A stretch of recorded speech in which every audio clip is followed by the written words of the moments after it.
Hola a todos, bienvenidos a Filosofía Clase B, yo soy Oscar. Un saludo muy especial al youtuber El Gentil Hombre que tuvo la amabilidad de recomendar mi canal. Lo descubrí gracias a esto, su canal está interesante. Estaba viendo su último directo donde estaba hablando de un test político que confeccionó. Lo hice, dio un resultado bastante razonable, así que esto no es una objeción contra ese test en particular. Me salió que soy de centro derecha. O sea, en Argentina no hay partidos de centro derecha relevantes, pero si yo fuera colombiano sería uribista. Ok, tiene sentido. No está mal el resultado que me dio. Tengo dos objeciones contra esos test en general. Una es que agrupan los resultados siempre en un sistema de ejes cartesiano. En este caso eran tres. Normalmente son dos. Eran sociedad, estado y economía. A veces agrupan sociedad y Estado o agrupan Estado y economía. Generalmente son dos, pero todos tienen este formato de sistema de ejes cartesianos. ¿Y qué pasa? Que esa clasificación te da categorías que son imposibles. Hay lugares del plano o del cubo, en este caso, donde no puede haber nadie. Porque, por ejemplo, vos no podés ser anarquista e intervencionista. Vos no podés estar en contra de que exista el Estado, pero que el Estado tiene que intervenir en la economía. Es ilógico. Esa es una objeción que tengo. No podés verlo como cosas totalmente separadas. Sociedad, Estado y economía. Y la otra es que al cuantificar se pierden los resultados de las preguntas específicas. Supongamos que alguien hace un test de tres preguntas. Em, donde las opciones están clasificadas en cero, uno o -1 y intermedios. Y en la pregunta A, alguien responde 1, está en un extremo. En la pregunta B responde -1, está en un extremo pero está en el otro extremo. Y en la pregunta C, C, 0. Entonces, 1 más -1 más 0, resultado 0. Vengo yo en la pregunta 1, en la pregunta A, 0. En la pregunta B, 1. O sea, estoy en un extremo, pero estoy en el otro extremo que la persona que respondió antes. En la pregunta C, que al que respondió antes dijo estoy en el otro extremo. Entonces, mis resultados son 0, más 1, más -1 es igual 0. Resultado del test nos sale que estamos los dos en el mismo lugar y resulta que no, que esa persona y yo tenemos enormes diferencias de pensamiento. Este, este error, no sé, esta falla de base, esta falacia esencial que tienen esos test, no se suelen notar porque en general las personas que tienen ideas extremas están siempre para el mismo extremo. Entonces esto no... Es raro que alguien tenga una posición que está en un extremo en un asunto y otra posición que está en el otro extremo en otro. Entonces esto no suele ocurrir, pero teóricamente es posible. Así que no soy muy fan de esos test políticos. Realmente no es algo que no es algo que considere demasiado útil realmente. Eh, Me preguntan, ¿hay necesariamente una incoherencia entre ser partidario del aborto y estar en contra de la pena de muerte o viceversa? Depende, depende. Hoy van a ser casi todas películas sobre política. Todas preguntas sobre política, quise decir. Eh, Depende. Únicamente es una incoherencia si la persona se opone a cualquiera de esas dos cosas porque considera que hay un derecho a la vida inalienable. Yo creo que la diferencia esencial entre la república y la monarquía no es que haya o no haya un rey. Yo creo que la diferencia esencial es que en la monarquía el Estado es dueño de la vida. En la república no. El Estado no puede matar. Yo creo que esa es la principal diferencia entre la monarquía y la república. Y cuando una república empieza a matar, está cometiendo una terrible incoherencia. Está firmemente encaminada a dejar de serlo. Si alguien me dice, por ejemplo, mira, a mí la vida de los delincuentes me importa un carajo, yo me pongo la pena de muerte porque con la pena de muerte el delincuente que está arrinconado no tiene nada que perder, entonces se va a arriesgar a hacerse el final de Butch Cassidy y Sundance Kid antes de que lo atrapen. Pero, ok, esa persona puede ser abortista porque no se opone a la pena de muerte por una razón ética, se opone por una cuestión estrictamente pragmática. Eh, o sea que respuesta depende. Si una persona defiende el derecho a la vida, tiene que defenderlo en todos los casos. Por otra parte, yo creo que hay un mito estadístico en que los abortistas se oponen a la pena de muerte y los partidarios de la pena de muerte se oponen al aborto. Yo no lo he visto esto, no lo veo esto reflejado en la realidad.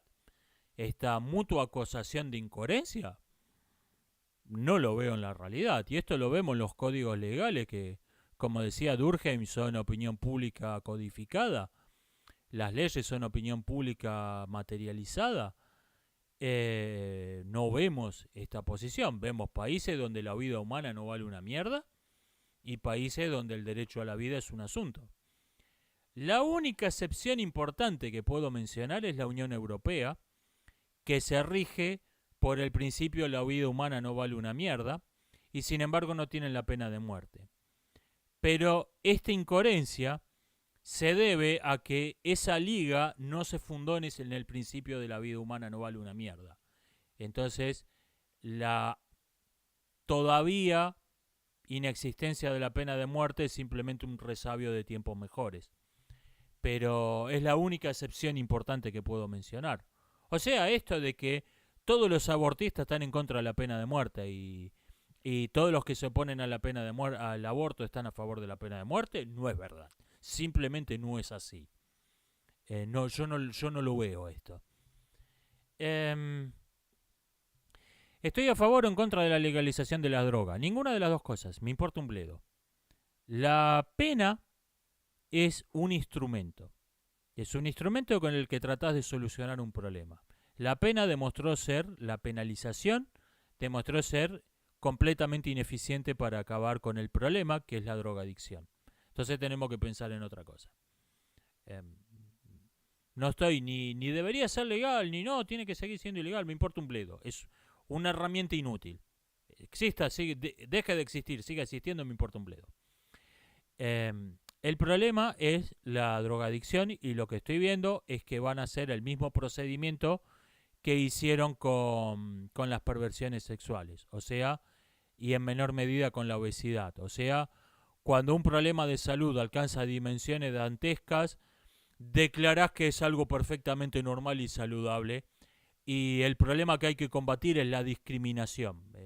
En la misma receta que aplicaron primero con las perversiones sexuales y después con la obesidad, lo quieren aplicar con la drogadicción. Declarar que el drogadicto es su estilo de vida, nació así. El problema es combatir la discriminación. ¿Ves? O sea, cuando un problema de salud alcanza dimensiones dantescas, decidimos que es algo saludable. Yo creo que esta es la solución que van a querer aplicar con el problema de la drogadicción, que está totalmente fuera de control. En todo caso, la pena tiene que ser parte de la solución, pero claramente no es lo principal porque no está dando resultado. Alguien decía, pues hablaba de la guerra contra las drogas. Bueno, si vas a encarar un problema como una guerra, en algún momento tenés que darte cuenta que perdiste la guerra, tenés que firmar la rendición. Eso, si vas a encararlo con esa mentalidad, no podés seguir en una guerra perpetua. En mi reseña del libro de Agustín Laje y Márquez, el libro negro de la nueva izquierda, me llamó la atención un comentario al que no le presté atención en su momento. Me escribió un asnito, la fábula de los tres asnitos. Me escribió un asnito en la caja de comentarios, porque dije que una de las cosas más valiosas que tiene ese libro es lo muy bien documentado que está. Y me dice que ese libro está documentado en periódicos satíricos, lo cual es mentira. Y me dejó un link como prueba. El link va a leer el libro, supongo.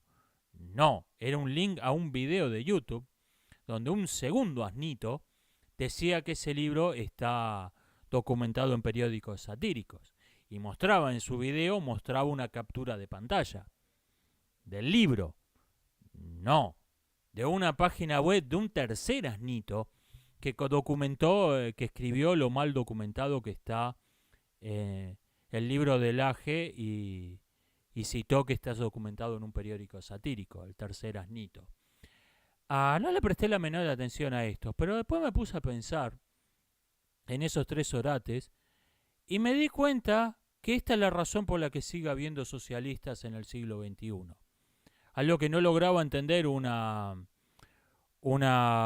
mujer que logró escapar de Corea del Norte, que da conferencias, entrevistas, que no le podía entender cómo puede haber comunistas en Estados Unidos, cómo puede haber comunistas en Inglaterra, porque está bien, ella no tenía internet, no tenía luz, no vio otra cosa del mundo que el régimen norcoreano, pero en Estados Unidos todo el mundo puede entrar a internet y ver lo que es el comunismo. ¿Cómo puede ser que haya comunistas en Estados Unidos, en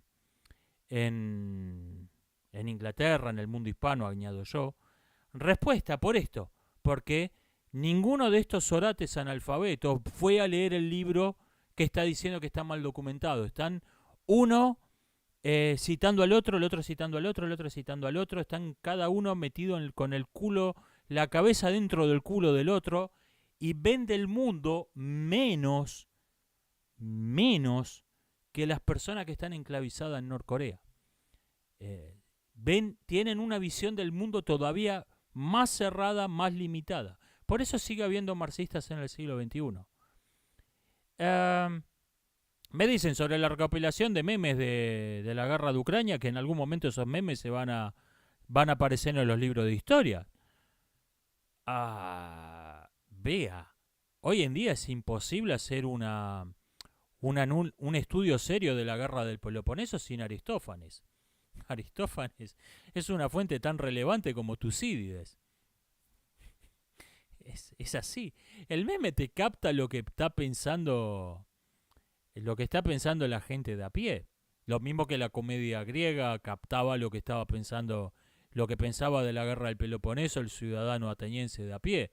El que no estaba peleando o era un joplita más perdido en una falange de 1000. Es una fuente relevante. ¿Qué le vamos a hacer? En estos días le abrieron 4 causas judiciales a Netflix por la película Cuties. Y me enteré también, en otro caso no relacionado, que a un ejecutivo de una empresa que lo despidieron por las políticas de segregación racial que había adoptado la empresa, de las que se jactó en público, le tuvieron que pagar una indemnización de $10 millones por discriminación racial. Y yo estaba pensando, los dos casos son en Estados Unidos. Estaba pensando en una cosa. Hace 80 años más o menos que es raro que haya un año donde Hollywood no saca una película sobre qué mala idea que son los juicios por jurados. Porque los jurados son racistas, son prejuiciosos, son tontos, son fóbicos. Sí, a ver, 12 personas elegidas al azar, estadísticamente lo esperable es que la mayoría sean unos pelotudos, porque la mayoría de las personas son unos pelotudos. Esto es verdad. El asunto es que 12 ciudadanos elegidos al azar, totalmente anónimos, no tenés cómo presionarlos, no tenés cómo sobornarlos. Este es el asunto. No me importa que vos seas una corporación que tiene miles de millones de dólares, se pone en el bolsillo a gobiernos, tiene toda la prensa adulándolos todo el tiempo. A 12 ciudadanos elegidos al azar le mostraron una película. Esto es pornografía infantil. Punto. Así que por ahí hay que revisar la mala prensa que tienen los jurados. Y por ahí es una mejor idea de lo que 80 años de propaganda en contra nos hizo creer. Porque en países donde no tenemos el juicio por jurado, como Argentina, estas dos noticias no hubieran existido. Nos estamos viendo. Hasta la próxima.